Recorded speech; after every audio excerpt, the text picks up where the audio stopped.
क्योंकि ये उस दौर की देशभक्ति की कसौटी थी। उसके बाद 62-65-71 के युद्धों में अपना स्वाग गवा देने वाली औरत जब घर के हालात ये हो जाया करते थे कि प्यार भी भरपूर गया, मांग का सिंदूर गया, नन्हे नन्हियालों की लंगोटियां चली गई, छोटी छोटी बेटियों की चोटियां चली गई, बाप की कमाई गई, भाई की पढ़ाई गई, ऐसा एक विस्फोट हुआ पता चला ही नहीं, पूरे जिस्म की बोटियां चली गई। और आपके लिए तो एक आदमी मरा है साहब, किंतु मेरे घर की तो रोटी ही चली गई। और आपके लिए तो एक आदमी मरा है साहब, मेरे घर की तो रोटी ही चली गई वाले हालात पैदा होने के बावजूद भी एक माँ अपने बेटे को सरहद पर दुश्मनों की धज्जियां उड़ाने के लिए भेज देती थी और उसे पत्र लिखकर उसे भेजा करती थी कि अम्मा ने स्वत लिखा है, बड़े ही चाव से पुत्र मेरे, घबरा ना जाना, एक इंच भी पीछे ना हटना, चाहे एक इंच कट जाना। इस तरह पूरा परिवार अपनी देशभक्ति साबित कर रहा होता था। तब देश बलिदान मांगता था, तब देश लड़ जाने को कहता था, तब देश मर जाने को, मिट जाने को, फांसी चढ़ जाने को कहता था। किंतु आज देश लड़ जाने को नहीं कहता, आज देश मर जाने को, मिट जाने को नहीं कहता, बल्कि मेरे वही सबसे बड़ा देशभक्त है। मैं नहीं मानता कि फेसबुक और व्हाट्सएप की डिप्पी को 3 रंगों में रंगना ही देशभक्ति है। और यदि आप कहें कि साल में 2 बार हाथ में तिरंगा ले लेना देशभक्ति है, तो मैं पूछना चाहूंगी कि फुटपाथ पर रहने वाला वो बच्चा ट्रैफिक की छांव में नंगे पांव में जब तिरंगा बेच रहा होता है, क्या आप इसे इसकी देशभक्ति कहेंगे? उसकी देशभक्ति नहीं, उसके पेट के भूख की शक्ति है जो उसे ऐसा करने पर मजबूर करती है।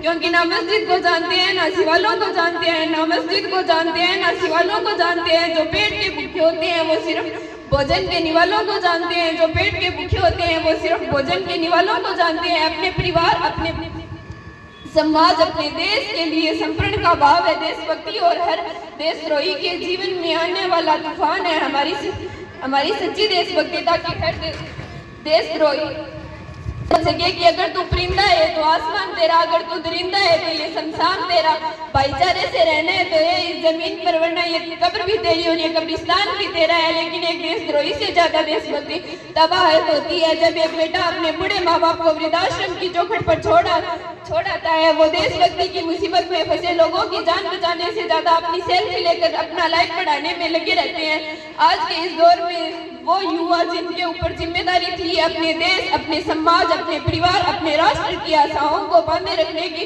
वही युवा अब 4x4 की छोटी सी स्क्रीन पर अपने कोमल अंगुलियों के घर्षण मात्र से अपने भावनाओं की इमोजी भेज रहा है। 4 बोतल वोट का काम मेरा शेष का भविष्य अपना दबा कर रखता है।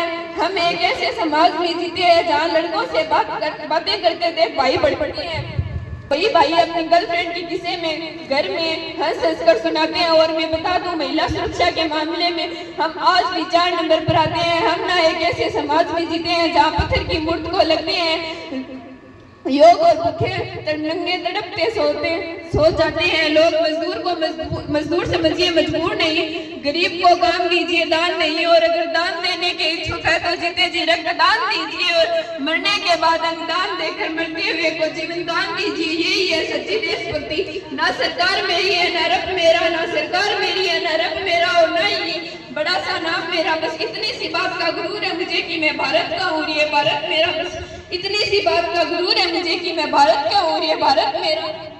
परंतु एक वैचारिक बीमारी हमारे समाज में मुझे नजर आती है। कहा जाता है कि दुनिया में सबसे बड़े लोकतंत्र है जहाँ हिंदू पैदा होते हैं, मुस्लिम, सिख, ईसाई भी पैदा होते हैं, लेकिन बदकिस्मती की यहाँ पर इंसान पैदा नहीं होते। और मेरे विचारों में ना हिंदू की जरूरत है, ना मुसलमान की जरूरत है, इंसान की जरूरत है। राष्ट्र निर्माण के लिए केवल एक अच्छे इंसान की जरूरत है। जरा सोच के देखिए कि ये पेड़ पौधे शाखाएं भी परेशान हो जाए, अगर परिंदे भी हिंदू और मुसलमान हो जाए। सेक्सिक बीमारी भी हमारे समाज में नजर आती है। और बड़े ही आश्चर्य की बात है, इस देश ने पूरी दुनिया को तक्षशिला